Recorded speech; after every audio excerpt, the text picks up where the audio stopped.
네. 오늘 케이스 스터디, 건물 임대 관리하는 그 중개업자의 사기 행각. 이런 주제로 한번 얘기를 해보겠습니다. 몇 년 전에 크게 한번 났었는데, 그죠? 그렇죠. 이슈가 난관이 됐었죠. 나고, 네. 지금도 계속 되고 있는 사건인데. 그러니까요. 자주 나온다면서요. 예. 또 보니까. 그렇습니다. 예. 그 이제 대표적인 방법이 뭐 이제 우리가 건물주께서 직접 관리를 못하기 때문에 중개업자한테 뭐 이게 계약하고 그다음에 청소하고 이런 부분을 다 일괄적으로 맡기는 이런 이제 형태의 계약을 하고 그 중개업자가 임대차 계약을 하는 과정에서 건물주들은 보통 이제 수익률 때문에 월세 계약을 좋아하잖아요. 그렇죠. 매달 꼬박꼬박 보는 게 좋죠. 네, 보증금 뭐 1,000만 원에 월세 뭐 80만 원 이런 식으로 계약하는 것을 좋아하는데 다 이제 그렇게 위임받았어요. 근데 실제로는 중개업자가 마음 먹고 그걸 전세로 계약을 한 다음에 전세 1억 이러면 돈으로. 그렇죠. 전세 1억 그러면은 그 주인한테는 거짓말을 보고합니다. 천에 70에 됐다. 이렇게 이제 보고를 하는 거죠. 계약서도 이제 가짜로 쓰고요. 그러면 이제 그 차익이 9천만 원이 생기잖아요. 그러니까 자기가 이제 갖고 있다가 그걸 계속 거기서 이제 월세도 보내주고, 계속 보내주다가, 네, 보내주고, 그렇게 이제 거짓으로 지내면서 뭔가 다른 걸로 보충하려고 하는데 그게 돌려막기가 잘 안 되면 사고가 터지고 잠적해 버리는. 이런 식의 사고가 진짜 많이 들었습니다. 이게 뭐 집주인이 좀 노쇠 있거나 뭐 지방에 요양차 간 사람들 그런 게 많이 터진다고 들었습니다. 그렇습니다. 근데 건물주가 사실은 이제 그런 뭐 연세라든지 또는 뭐 지방 문제 이런 지역 문제 이런 문제가 아니더라도 중개업자한테 그냥 맡겨놓는 경우가 참 많습니다. 믿고? 실제로 믿고. 그래서 올해 이제 보통은 또 그렇게 뭐 바로 이렇게 알게 된 이런 중개업자가 아니잖아요. 오랫동안 이렇게 뭐 알고 하니까 저 사람은 신뢰가 간다라고 해서 맡겨놓는데 그런 신뢰들이 이제 상황에 따라서 그 중개업자가 만약에 뭐 신용적으로 뭔가 좀 문제가 있다, 재정적으로 그런 상황이 생기게 되면 그냥 이렇게 약간 도박을 했다든가 욕심을 내는 거죠. 그렇죠. 주식에서 뭐 손해를 봤다 이러면 이제 그 돈을 가지고 잠깐 주식 투자해서 불려가지고 뭐 메꾸다 이런 마음으로 시작을 하거든요, 보통. 근데 이제 그게 그 집 한 채 원룸 하나당 예를 들면 9천만 원을 빼먹었는데 그게 만약에 뭐 50개 이렇게 되면은 50억이네. 네, 그렇죠. 금방 50억이 되고. 그거는 그 오슬람 임플란트 그 직원도 잠깐 빼가지고 뭐 빚 갚으려다가 물려가지고 걸린 거 아니에요. 그렇죠. 다 이제 처음에 시작은 조금 어떻게 보면 뭐 이런 표현을 쓰면 그렇지만 약간 순수한 그냥 단순한 잠깐 뭐 내가 해서 돌려막지 뭐 이렇게 했는데 되지. 그게 이제 뭐 잘 안 되는 거죠.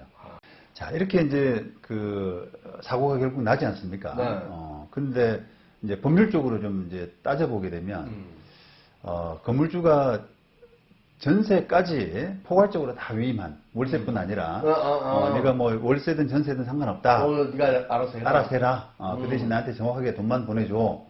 이렇게 했다라고 하면은 그 중개업자가 전세로 계약한 그 부분은 위임의 범위 안에 있지 않습니까? 그러겠죠. 그렇죠. 포괄적 다 있기 때문에. 그러면 이제 그런 법률 관계는 사실은 정상적으로 임대차 계약은 된 것이고요. 그 다음에 그 돈을 건물주한테 건네주지 않고 그냥 횡령한 것에 불과해요. 그러니까 이제 보호를 받아요? 세입자는 보호받죠. 대신에 이제 피해자가 건물주가 된단 말입니다. 그러네요. 그렇죠. 건물주에 대한 횡령, 보증금 횡령 이렇게 되거든요. 그 대신 건물주가 돈을 돌려줘야 되는 세입자한테. 그렇죠. 그렇게 되죠. 그런 이제 법률 관계로 가는 것이고요. 그 다음에 반대로 이제 월세 계약만 위임한 경우가 있어요. 나는 월세만 받아라. 보통은 또 그런 경우가 많고요. 그렇죠. 월세 받고 싶으니까. 그렇죠. 생활비. 그런데 중개업자가 그거를 위임의 범위를 벗어나서 위임의 취지와는 다르게 전세 계약을 했단 말이죠. 그러면 이게 이제 무권 대리가 되는 거거든요. 그러면 보상 못 받는 거예요, 세입자는? 그러니까 이제 세입자는 기본적으로 그게 무권 대리가 되기 때문에 원칙적으로는 그 그 계약, 우리가 아까 1억에 계약했지 않습니까? 네. 그 계약은 무효가 돼버리는 거죠. 계약 자체가. 그러니까 건물주한테는 그 돈을 돌려달라. 임대차 계약이 무효니까 그 보증금 돌려달라고 하는 권한이 없지 않습니까? 그렇게 법률적으로 논리가 나오고. 세입자만 타격을 받는 거네요? 그렇죠. 이제 세입자가 피해자가 될 우려가 있는데, 그때 이제 또 그 논쟁이 될 수 있는, 법률적으로 논쟁이 될 수 있는 부분이 바로 표현대리라고 하는 부분이 있습니다.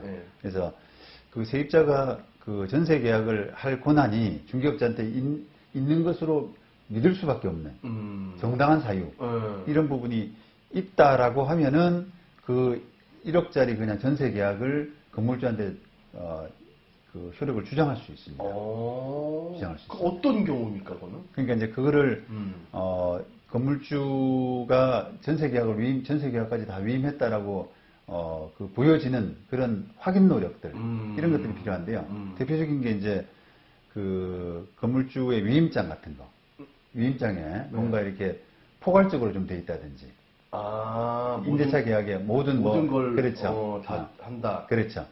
그런 여지, 그런 걸 보면은 이게 이건 그 전세 계약까지 위임한 걸로 볼 수 있겠다라는 오해가 들 수 있잖아요. 그렇죠. 그런 부분이라든지, 또는 뭐 건물주한테 이렇게 직접 연락을 해보려는 노력을 했다든지, 이런 부분들이 좀 이렇게 있으면 실무상으로 보면은 그 세입자가 그렇게 연락을 좀 전화번호 좀 알려달라, 나 주인하고 확인 좀 해보고 싶다, 이렇게 해서 연락을 하는데 그 중개업자가 가짜 주인을 동원해가지고 통화를 했으면, 예, 통화를 하고 이렇게 했으면 그냥 거기서 이제 속아 넘어가 버리지 않습니까? 근데 이제 그런 노력들을 한 세입자는 표현 대리로서 보호받을 가능성이 있다는 거예요. 노력했으니까. 예. 예. 그래서 그런 이제 그 월세 계약만 위임한 경우는 그런 식으로 표현 대리라고 하는 분쟁, 논쟁, 이런 것들이 법적으로 문제가 된다는 겁니다. 근데 진짜 그 중개업자가 사라지고 네. 통화한 사람 그거 확인할 수도 없잖아요. 그렇죠. 그런데 이제 분쟁이 있겠네요. 그렇죠. 이제 그런 이제 그런 부분에 대한 고민을 좀 하셔야 돼요. 예를 들면 이게 내가 지금 건물주하고 계약을 해야 되는데 지금 위임받았다고 한 중개업자하고만 계약을 하고 게다가 돈도 중개업자 계좌로 보내달라 그러고 뭔가 좀 이렇게 찜찜하지 않습니까? 그렇죠. 그럼 나중에 이게 혹시 저 사람이 사고 치는 경우라면 내가 보호받기 위해서 어떤 노력을 해야 되나 라고 하는 그런 뭐랄까요, 확인 절차. 그렇죠.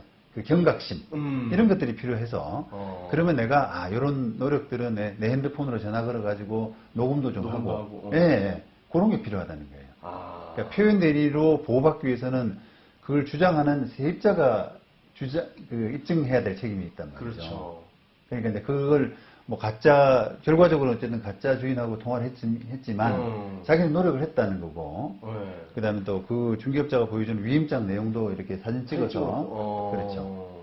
근데 이제 그거를 그냥 대충 하다가는 뭐 위임장 보긴 봤는데 그 중개업자가 나중에 도망가 버리고 나면 증거도 없고요. 그러니까. 네. 증거도 없으니까. 그러니까요. 그래야 된단 말이죠. 그리고 통장을 안 내면 되잖아요. 중개업자 통장으로. 근데 이제 그거를 다 위임받았다고 하니까. 그렇지. 통장까지 그렇죠. 그 사람이 보내주는 거니까. 그렇죠. 그럴 수밖에 없네요. 그래서 이제 거기에 중개업자가 또 이렇게 언변으로서 막 구슬리고 하면은 넘어가는 경우가 많아요, 그게. 그럴 수 있겠네요. 그렇습니다. 진짜 돌다리로 두들겨야 되겠네요, 계속. 그래서 이제 이런 사고들이 사고 터지는 경우가 크게는 수백억씩 이렇게 한꺼번에 터지는 경우도 많고, 또 과거부터 현재까지 계속 또 이렇게 반복되어 이어져 나오고 있고요. 그러니까 저는 요즘 안 나오는 줄 알았는데 변호사님 자주 나온다고. 그렇지 않습니다. 그 세입자들이 대체로 그런 이제 원룸 이런 데가 사고가 많이 나는데요. 왜냐하면 그 반개수가 많기 때문에 그걸 주인이 일일이 할 수가 없거든요. 그래서 그거를 이제 위임하게 되면은 하게 되는데 그 집에 들어오는 보통의 세입자들의 어떤 연령대 이런 사람들이 사회 초년생이란 말이에요. 잘 모르는 계약에 대해서 계약에 잘 모르는. 맞아요. 그러다 보니까 이 사람들이 그냥 계속 피해자로 20대 초반들, 30 이런 사람들이 서울에 막 올라온 직장인들. 그렇죠. 어리버리 이런 사람들. 다 당하는. 계속 반복되는 겁니다, 그게. 진짜. 아니 99명이 그 이상의 100명이라면 네. 중개업자들은 잘 하겠지만 네. 또 이게 돈에 막 욕심이 나는 사람이라든가 아니면 나쁜 마음을 가지면 할 수 있는 거니까. 그렇습니다. 예. 정말 사회초년생 진짜 너무 쓴맛을 볼 것 같아요. 그렇죠. 이게 이제 그런 사고가 대부분 예를 들면 건물 임대하는 그런 중개업자가 맨날 사고 친다 이렇게 하면은 우리가 이제 사회적으로도 그거는 이제 아예 이제 본인하고만 계약할 거야 이렇게 받아들여지는데 그 비율은 적거든요.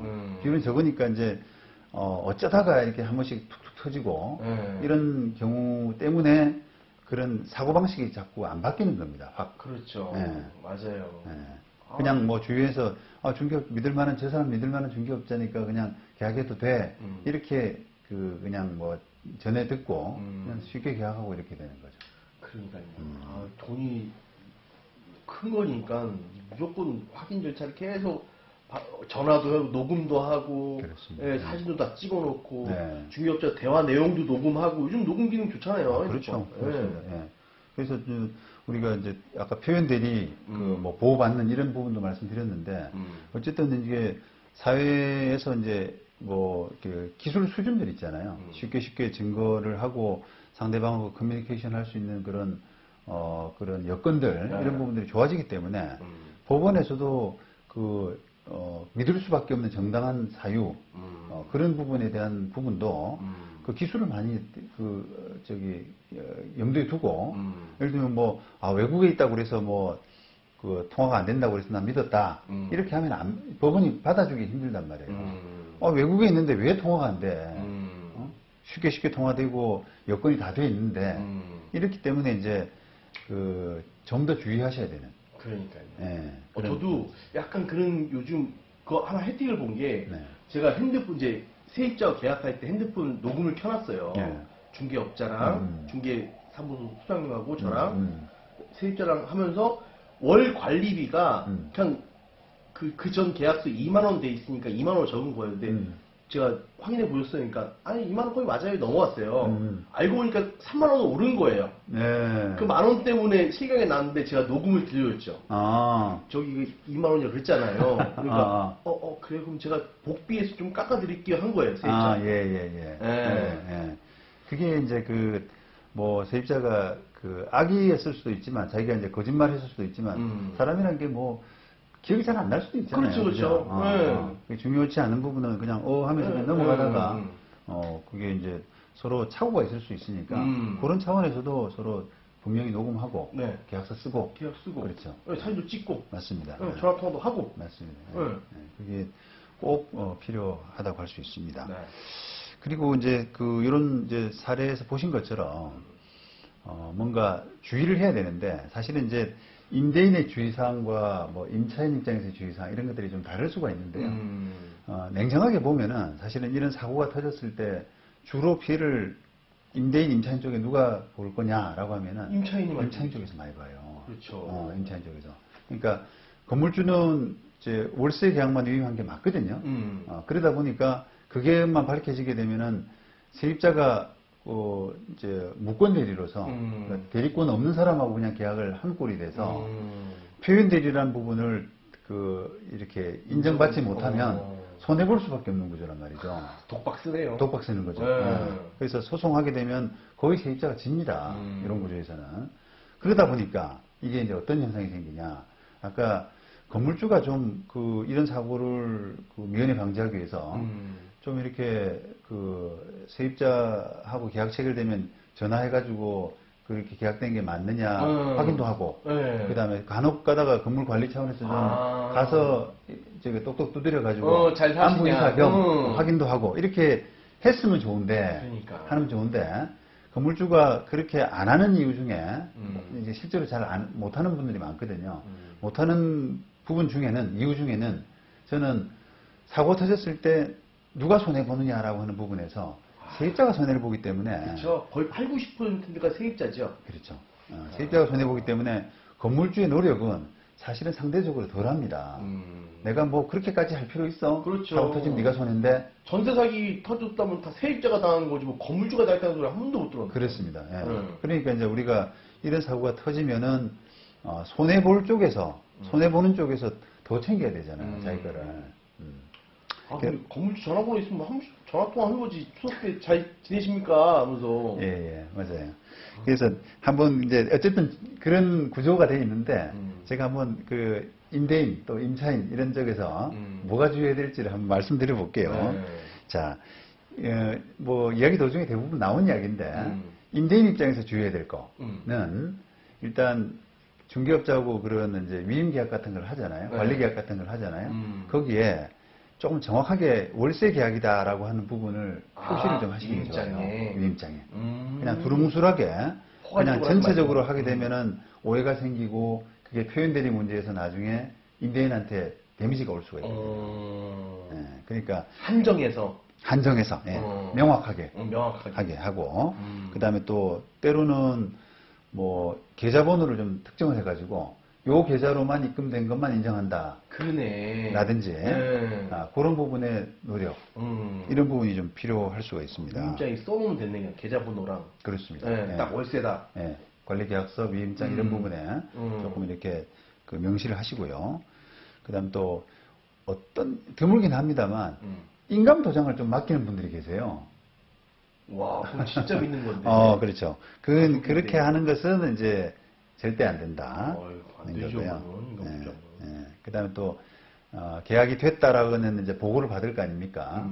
그러면은 그 임차인한테 좀 정해진 연락처, 지정된 연락처 연락도 해보고 또 뭐 한 달에 한 번, 두 달에 한 번 정도는 꼭 관리하는 건물에 방문해가지고 좀 챙겨보는 그런 노력도 좀 할 수가 있습니다. 그런 노력을 이제 하게 되면은 사실은 이미 사고가 터진 것들은 좀 빨리 수습이 되고요. 그다음에 또 그런 노력을 하는 건물주한테는 못 사기 못 칩니다. 못 치죠. 사기 못 칩니다. 아유, 전화가 오는데. 그렇죠. 예. 그러니까 이제 그 중개업자는 딴 데 가서 사기 치는 그렇죠. 거지. 호수란들. 네. 예. 그러니까 이제 그런 사고 예방도 되고 사실은 이제 뭐 아까 제가 사고 터져서 주로 피해보는 쪽이 임차인이다라고는 하지만 임대인도 사실은 굉장히 심적으로 안 좋아요. 그렇죠. 미안하고 네. 계속 일단 미안하기도 하고 또 법적인 분쟁이라고 하는 것은 또 재판 가면은 우리가 그 좀 세입자 피해도 있으니까 건물주 쪽에서 어느 정도 좀 물어주세요라고 이렇게 조정도 많이 하고요. 판사님이 그렇게 하니까 그런 부분에 대해서 책임의식이 있잖아요. 그쵸. 책임을 약간은 진다라고 하는 부분에서도 보자 그러면은 그게 사고가 안 터지도록 미연에 방지하는 게 임대인으로서도 좋습니다. 그렇죠, 그러겠죠. 그렇습니다. 세입자 주의사항은 꼭 좀 세게 좀 얘기해 주시죠. 예. 일단 우리가 대리 문제이기 때문에 원칙은 본인하고 계약을 하는데 이것은 어디까지나 대리인에 불과한 사람이다. 그러니까 건물주 이사를 직접 확인하는 것이 원칙이다라고 하는 거기에 딱 스탠스를 잡으셔야 돼요. 부인이든 자식이든. 그렇죠. 네. 그 다음에 중개업자든. 본인하고. 소유자 본인하고 계약하고 본인의 이사를 확인한다. 그리고 연락을 취했을 때 연락이 안 될 이유가 없다, 사실은. 그렇죠. 외국이든 뭐 교도소가 있는 경우도 사실은 면허가 돼요. 교도소가 있는 경우도 있거든요. 그렇죠. 근데 이제 그분들은 정상적으로 임대차 계약을 하길 원하면 무언가 해줘요. 교도소에서는. 그 발급도 발급됩니다. 네. 그러니까 안 되는 경우가 없어요, 사실은. 그래서 뭐 요양병원 이야기도 많이 하는데 요양병원 있다면 가셔야 되고요. 거기 가서 내가 직접 한번 그래도 얼굴 뵙고 인사하고 확인도 하고 싶다. 이렇게 하면은 그 중개업자가 이제 찌릿해가지고 그냥 뭐 그렇죠. 계약을 이렇게 파토시키든지 파토시키든지 그렇게 해서 도망가 버리는 거죠. 무조건 확인하려는 의지가 중요하네요. 그렇습니다. 네. 그리고 이제 아울러서 되도록이면 건물주 계좌로 직접 보내시는 돈을. 전 중개업자로 보내라면 전 안 보낼 것 같아요. 그렇습니다. 네, 그렇게 저는 그냥 저 안 할래요. 그러니까 중개업자가 그렇게 바로 큰 돈을 받는다는 것 자체가 이상하는 거거든요. 그러니까요. 예. 근데 이제 그게 아까 사회초년생 이런 분들은 경험들이 없으니까 그냥 뭐 아저씨 같은 사람들이 얼굴 좋은 아저씨 같은 사람들이 뭐 아유 믿어도 돼요 이렇게 하면은 그냥 넘어간단 말이죠. 예, 그렇습니다.